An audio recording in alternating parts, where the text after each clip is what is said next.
I'm in the process of planning my exit strategy after discovering that my fiancé had been snooping on me for years.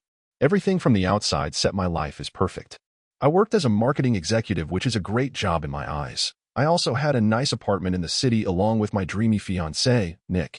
We had been together for 5 years, where my friends constantly told me that he is the great guy. He was always attentive and thoughtful, and always seemed to know what I needed before I even opened my mouth. My friends used to be envious over my relationship, saying, "He is the stud, Laura. You are so lucky." As it turns out, I did think that was the case, but Nick slowly ended up revealing himself, and cracks started to show in my beautifully crafted way of life. My perfect life started to show cracks when, at first, details began to reveal themselves that did not add up. Nick, for some reason, always knew my whereabouts without me telling him. He would send me a message stating the exact coffee I had prior, even before I used to tell him. Additionally, he began to purchase random gifts which included items I used to look for but never made a purchase for. All of these factors resulted in me dismissing it as mere coincidence.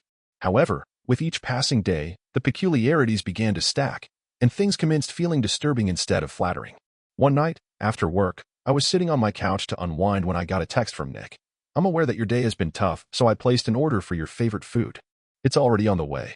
His concern was touching, but the truth is, I never told him a single detail regarding my busy day. In reality, I was working late and never mentioned it to him. I tried to dismiss that dreadful feeling in my gut, convincing myself that this is all part of deep relationships. After all, it's normal for couples who have spent a long time together to anticipate each other's feelings, right? But still, that feeling didn't go away. It was as though Nick was privy to secrets he was not meant to know. A few weeks beyond that, something took place that validated my greatest fears. Nick was away for business, and I was browsing through some old images on my phone. That's when I saw it, a gallery of photos that I had no recollection of capturing. My heart skipped a beat when I tapped on it. There were dozens of photos of me, and some were blurry, some were from across the street, outside my office, or when I was out and about. The dates on the images went back for years, all the way back from when Nick and I first dated. As I stared at these images, my hands trembled. I didn't remember taking these pictures at all. I didn't even see the person who captured them. But the most unsettling thing was the timestamps. Nick hadn't been with me during those times, or so I thought. I tried convincing myself that there was a reasonable explanation, that maybe I had simply forgotten, or that Nick had captured those images as a sweet gesture. However, deep inside, I always felt like something was off. I went even further back and came across more photos of me, monotonous activities like going for a walk, spending time at a cafe, or shopping for groceries. He had begun tracking me long before I knew. And at that instant is when I realized Nick wasn't the perfect fiancé. He had spied on me for years. He was a stalker. I was left stunned, my thoughts racing. How long has this been going on? Why haven't I noticed? The man I thought I loved, the man I was set to marry, had strategically constructed our relationship on a bed of deceit. Now, I have no clue how far his obsession goes. But one thing is clear, I cannot stay. It's time for me to get out of this relationship, and I need to do it without him knowing. For the next few days, it felt like I was entrenched in a horror story of my own making. With each look Nick gave me, or touch to my body, or even when he uttered, "I love you," I felt like screaming. Why was I so blind to his reality? How had I not seen that he had started overriding my autonomy from the very start? I felt suffocated. From the very first word that came out of my mouth to each action that I took, scrutiny was guaranteed. I started to question if it was only pictures he had access to. Had he hacked into my phone? Or my laptop? Or even my email account? The paranoia set in fast, and soon I was questioning every aspect of my life. Confronting him was impossible, and in this case, I knew it was impossible. If Nick was as unhinged as my thoughts led me to believe, if there was even one chance that he had been spying on me for years, confronting him would bring danger to my doorstep. I did not know what he was capable of. So I went with the story. I acted like nothing had changed. Whenever he kissed me, I smiled. I laughed whenever he made a joke. I behaved like life was normal. But deep down, I was hatching a plan to leave. It was necessary for me to think ahead. Should Nick be hunting me, he would know of my every step, making it difficult for me to make a sudden dash. I could not just get up and leave at a moment's notice. I first had to collect proof, ensure my exit was executed smoothly, and that there was a route that would allow me to disappear irreversibly. I took measures that were incremental that Nick wouldn't recognize. I secured a new bank account under a new name, slowly taking a percentage from my salary every week. Purchased a cheap, second-hand burner cell phone and stashed it inside my car, far from Nick's reach.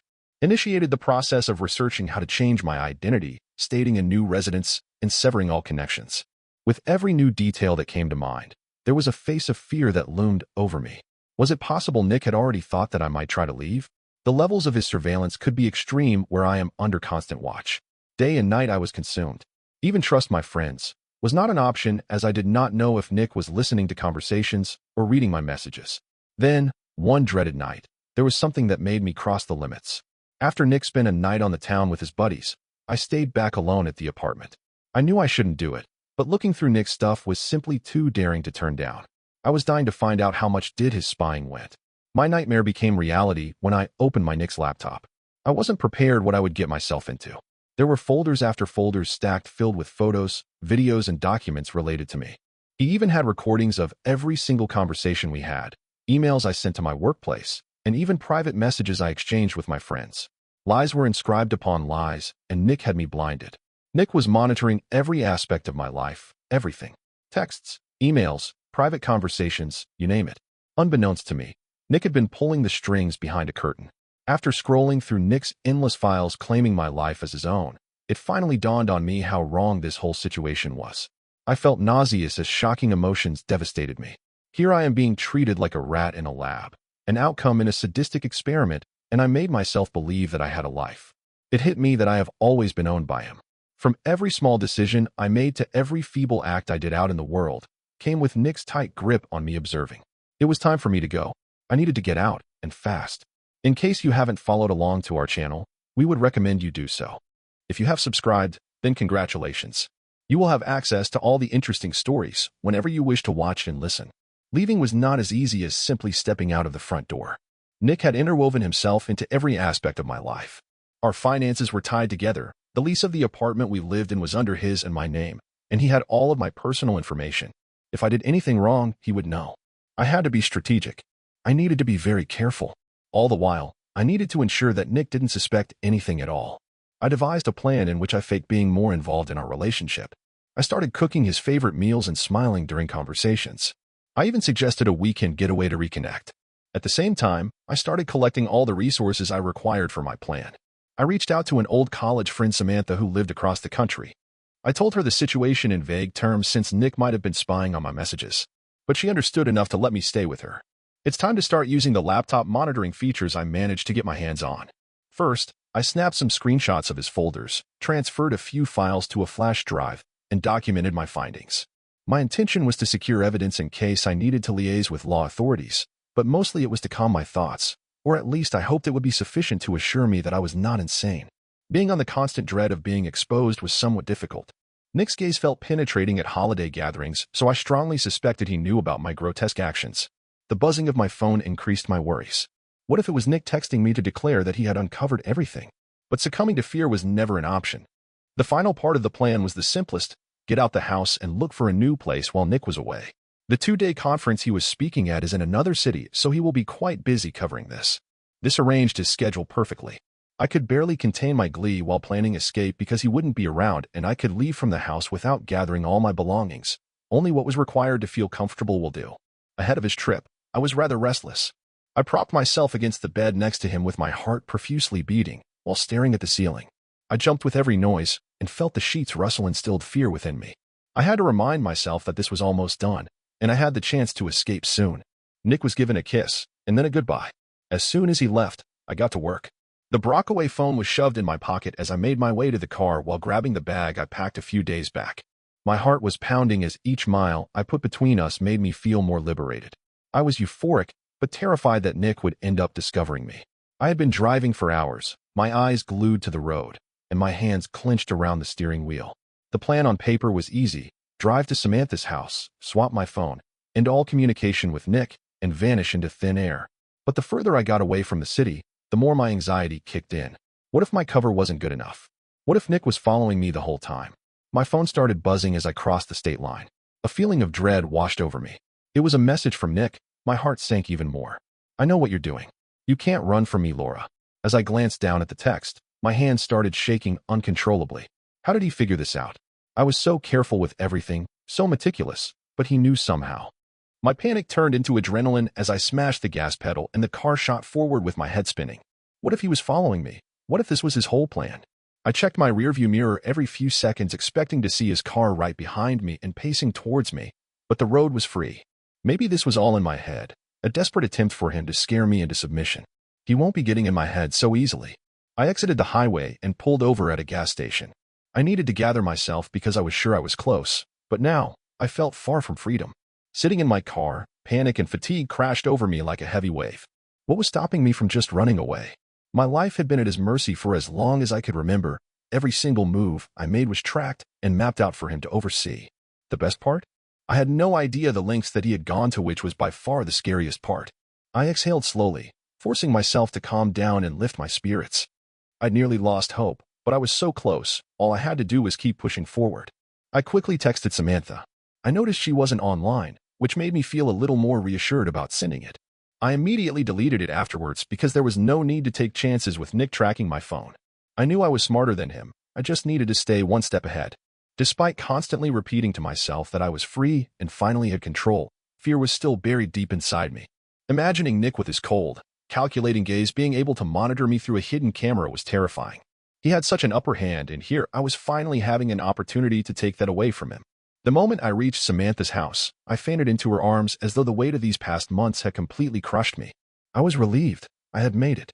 I was finally safe, at least for now. I knew that Nick is not the type of man who would let me go so easily. Control was something that he spent years perfecting over me, and I was certain that he was not going to stop now. I am uncertain about what his next move can be, but one thing is for sure. I have to outsmart him if I ever want to taste freedom. After receiving a job offer from my ex, I am discovering things that can take them down. Honestly, when I first received the job offer, I was beside myself with disbelief. I had been accepted to a number of places before, but turned them down as I was looking for something more suitable. When Jared's company popped up, I knew I had to apply. My ex-boyfriend Jared is the CEO of one of the leading tech companies in the country. We didn't end on the best of terms, and at the present time, our relationship is completely estranged. However, it looks like he is getting back at me because he offered me a position at the firm, completely unaware of how ironic it is. I was ready to turn this opportunity down purely out of pride. The thought of being in employment of a person who broke my heart and left me to pick up the pieces was simply infuriating. Unfortunately for me, my predicament was in dire need of a job given my current financial state, and this came with a very decent salary. So in the end, I sucked it up and accepted the offer like a hypocrite. The atmosphere was on edge on the first day of work, and I almost did not make it to the office. After a long time, I had to meet Jared, and my emotions started to rush in. My breakup with him lingered on my mind. Jared seemed more put together than before, but older and polished. His eyes still held an intensity that I remembered, which made the emotions even harder to control. In an attempt to break the ice, he gave me a handshake accompanied with a smile. "It is good to have you on board, Natalie." The tension between us was noticeable. "Let us focus on the future instead. Whatever helps you cope, I will go along with." I had no option but to answer with a grin. With that, everything changed. Now, Jared was my boss and I was just another employee in the cold corporate world. It put me in a position where I simply avoided Jared and kept my focus on work. It was less painful in a way. However, the longer I worked, the more suspicious things started to seem. Jared was always ambitious, but now he was adding a hint of ruthless that he didn't previously possess. He was secretive, holding closed-door meetings and giving vague orders. Employees spoke in hushed tones about corrupt deals and dubious partnerships, but no one wanted to come forward. The company was doing well, but something about it just didn't sit right. To begin with, I was willing to let this slide. After all, it was none of my concern. I was here to complete my tasks, not to investigate his. But I had to finish a project one evening and came across something that unnerved me. While I was alone in the office finishing up my reports, I saw that Jared's office light was switched on. I gave in to my curiosity and walked over to his room, which had its door slightly ajar. I could see his computer and an email window that was opened. It was a conversation between Jared and a contact whose name was not known, where they seemed to be discussing payments and offshore accounts. I should not have done it, but curiosity got the best of me. As my heartbeat quickened, I entered his office. The emails were very explicit, depicting blatant attempts to circumvent the law. They referenced shell corporations, covert assets, and even payments to people in power. Jared was indeed up to something, and it was very illegal. I knew I was risking a lot, but the information at hand was too compelling to ignore. With my hands quaking, I pulled out my phone and took photos of the screen. If I wanted to know what Jared was up to, how I was going to obtain that information, I needed proof. I acted as the model employee over the following few days while quietly probing Jared's activities. Late in the day, I searched his office or examined company files. With each new revelation I uncovered, it became increasingly apparent that Jared was running a sophisticated scheme to launder money with shell corporations and offshore accounts. He was abusing his power to trade on the stock market, pay off politicians, and build an empire that was completely invisible to the government. If anyone knew something about the game that Jared was playing, it could get dangerous. On my end, I was at risk of some real trouble. However, ignoring it was not an option. Intentionally or not, Jared was breaking the law, while simultaneously putting everyone who worked for him in danger. The collapse of his operation had the potential of taking down the entire company, alongside the innocent employees who didn't have even the slightest clue about the internal workings of the firm. You might not be able to access these captivating stories in the future if you do not subscribe to our channel. On the other hand, if you're subscribed, sit back and enjoy knowing that you can listen to these stories at any time you want. My investigation stepped up during a night when the entire office was empty and everyone had left to go home. Taking into account how sensitive the information was, I knew Jared stored it on his laptop and his office was where he kept it. While he was in the office, I paid attention to how repeatedly he entered the password. It was a good habit to have picked up. It felt like a long shot, but I decided to give it a go. Fear and adrenaline coursed through my body as I stealthily went into his office. As I switched on the laptop, I entered the password, and to my surprise, it worked. I had access. My worst fears were substantiated the second I looked at the laptop. Jared had meticulous files of his illegal ventures, such as assets, deals, communication with fraudulent business people, and other evidence that exposed him for market manipulation. There were even documents that contained names of people whom he directly compensated to remain mute, including police officers and politicians. It was an enormous convoluted system of betrayal and crime. My heart raced, and my palms became clammy as I tried to transfer everything I could onto my USB drive. This was the moment I had been waiting for to reveal Jared's true self to the world. Just as I heard a noise outside, my heart stopped. In a panic, I quickly dragged the USB drive out, and, as the door swung open, shoved it into my pocket. "Why were you sitting behind my desk, Natalie?" he asked as he walked in and narrowed his eyes. I gulped, trying to think of an excuse as I reached for my voice. "Well, I was trying to search for the files pertaining to the quarterly report." I attempted to explain calmly. "I believe they could be on your laptop." He held my gaze for an extended moment, and his face did not give anything away. "You could have just asked," he responded. His voice was soft. "No need for such stealthy tactics." He smiled, but it was not a warm smile. It looked as if it was stuck at the corners of his lips. I laughed anxiously. "Right, sorry about that. I'll just leave." I began to walk away, but he stood in front of me. "You have been very inquisitive of late," he stated, staring directly at me. Too inquisitive. Panic washed over me. How did he know? He knew far too much about my nosiness for comfort. I clenched my jaw, attempting to control my breathing as I responded. "I am simply doing my job." My tone was trembling. "You asked for the reports, so this is me making sure everything is in order." In front of me, he stayed silent for an utterly painful long time while glancing at my face before moving aside. "Of course," he replied. His tone was cold. "However, do take heed, Natalie. There are other things one should just not get involved with." Hurriedly and without turning back, I grabbed the door and dashed out of his office, my heart racing.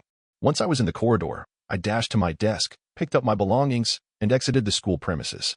I had to leave the building to figure out my next step. I had captured the relevant data, but I had also given away some information about my strategy. Jared was aware that I was chasing him, which made everything much more complicated.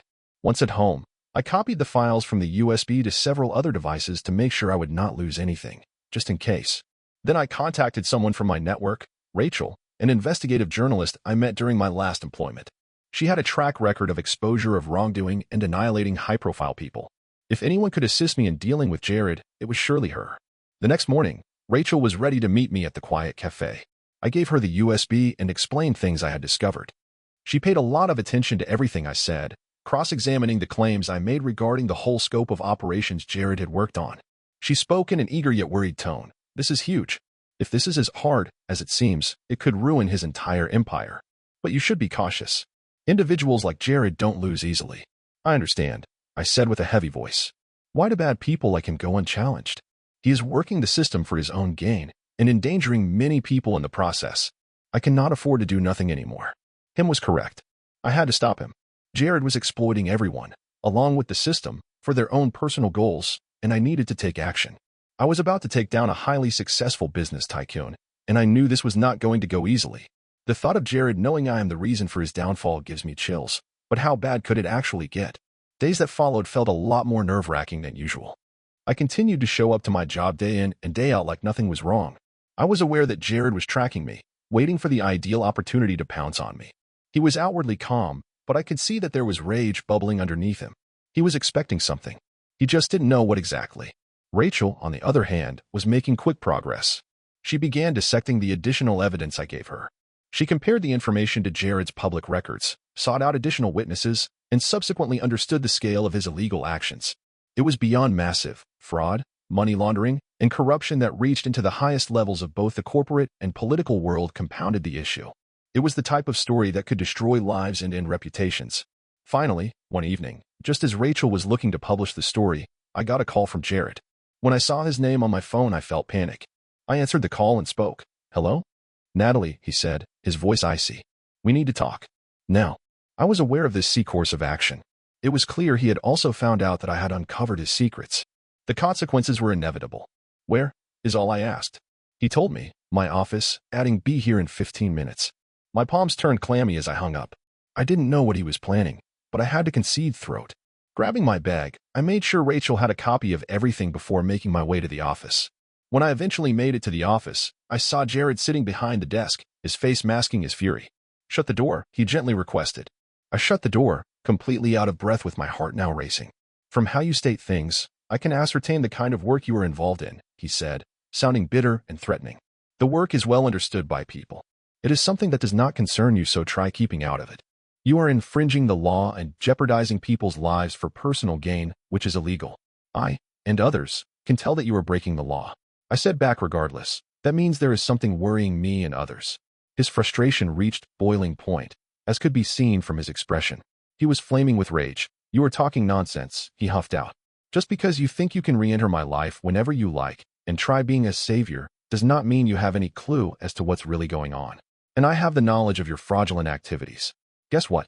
I have placed the burden of proof on your shoulders," I answered confidently while sustaining the stare. "I know what I intend to do, and I intend on following it through." The look on his face was scary, but I burst with confidence. His hands were kept in rolls of fists, and his jaw tightened. After a few moments of silence, he made the final decision. Calmly, he took a breath and smiled, making the smile transition to a very sinister and cold smile which immediately brought chills down my spine. "You think you've won?" he said softly. "You have no idea who you are about to deal with. Do you really think this ends with me? You're playing a game that you do not comprehend, Natalie." "I am not playing," I said, cutting him off. "This is over, Jared." He chuckled, the sound cruel and devoid of mirth. "You're incredibly delusional," he retorted. "You think that eliminating me will somehow make a difference? You're simply a sacrificial piece in a more complex game." Before I could articulate a response, the doors swung open and federal agents poured in, weapon drawn. "Jared Collins, you are under arrest for numerous counts of fraud, money laundering, and conspiracy," one of the agents stated. Jared's complexion was colorless and furious as they handcuffed Jared. He turned to me with a look that screamed hatred. "You will regret this," he said through clenched teeth.